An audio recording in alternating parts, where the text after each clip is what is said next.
السلام علیکم ورحمۃ اللہ وبرکاتہ۔ بسم اللہ والحمد للہ والصلاة والسلام علی رسول اللہ، اما بعد۔ اعتکاف بڑی ہی اہمیت والی عبادت ہے اور اس میں کئی ایک خیر اور عبادات جمع ہیں۔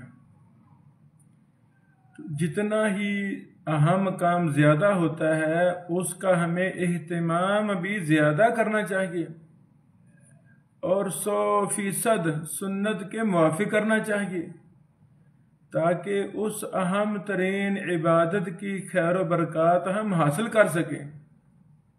اللہ اکبر۔ مثلا اعتکاف میں سب سے پہلی چیز کہ یہ رمضان المبارک میں ہے، رمضان کی کتنی خیر و برکات ہیں۔ دوسری فضیلت کہ یہ رمضان کے آخری عشرہ جو افضل ترین عشرہ ہے یہ اس میں ہے، یہ دوسری خیر و برکت ہے۔ تیسری خیر و برکت اعتکاف جو آخری عشرہ میں ہے اس میں ان کی طاق راتوں میں ایک رات لیلۃ القدر ہے۔ ہمارا ایمان ہے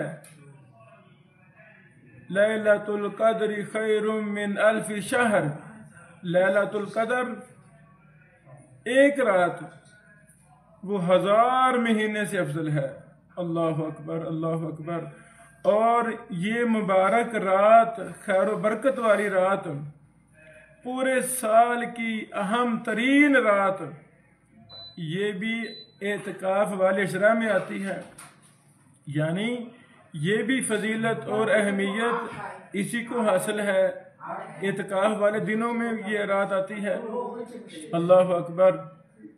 اسی طرح اعتکاف مسجد میں ہوتا ہے، مسجد بذات خود خیر و برکت کا منبع ہے۔ اللہ اکبر۔ یعنی یہ 4-5 اہمیتیں، فضیلتیں حاصل ہیں اعتکاف کو، تو ہمیں پھر کس قدر زیادہ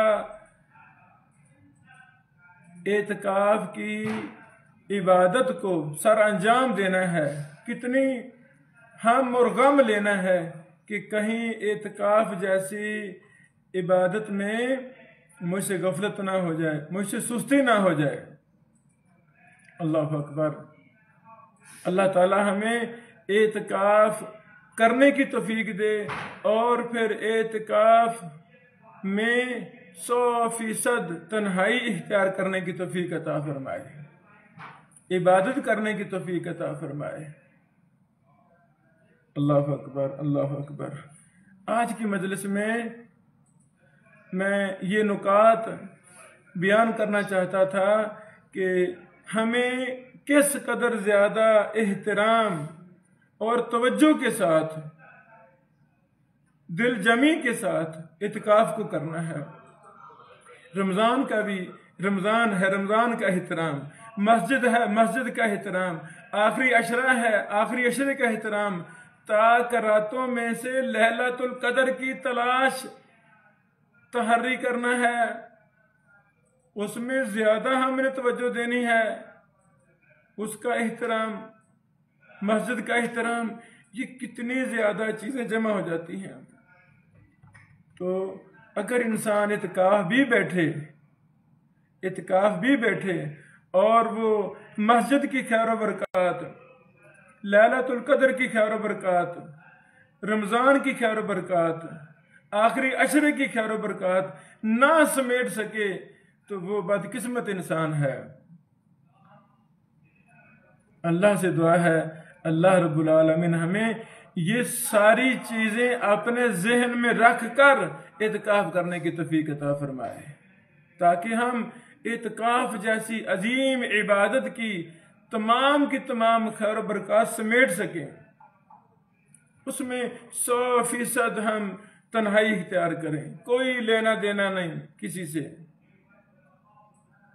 اپنا جو ساتھ والا خیمہ ہے اس سے بھی ہم کٹ آف رہیں گے، اس کو بھی میری عبادات کا پتہ نہیں ہے، صرف مجھے پتہ ہے یا میرے اللہ رب العالمین کو علم ہے کہ میرا بندہ تنہائی میں مجھ سے کیا باتیں کر رہا ہے،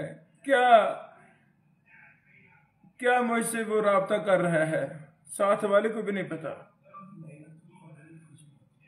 اللہ اکبر، اللہ اکبر۔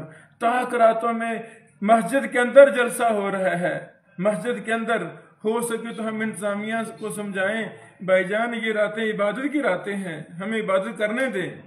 اگر وہ نہیں مانتے نہ مانیں،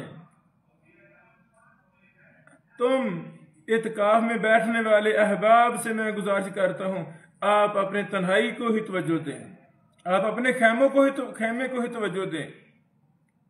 اللہ اکبر۔ جاگنا مقصود نہیں ہے تاک راتوں میں، بلکہ عبادت مقصود ہے۔ اعتکاف میں بیٹھنا مقصود نہیں ہے، اعتکاف کی حالت میں رہ کر اللہ کے قریب ہونا مقصد ہے، عبادت کرنا مقصد ہے۔ اللہ تعالیٰ ہمیں توفیق دے۔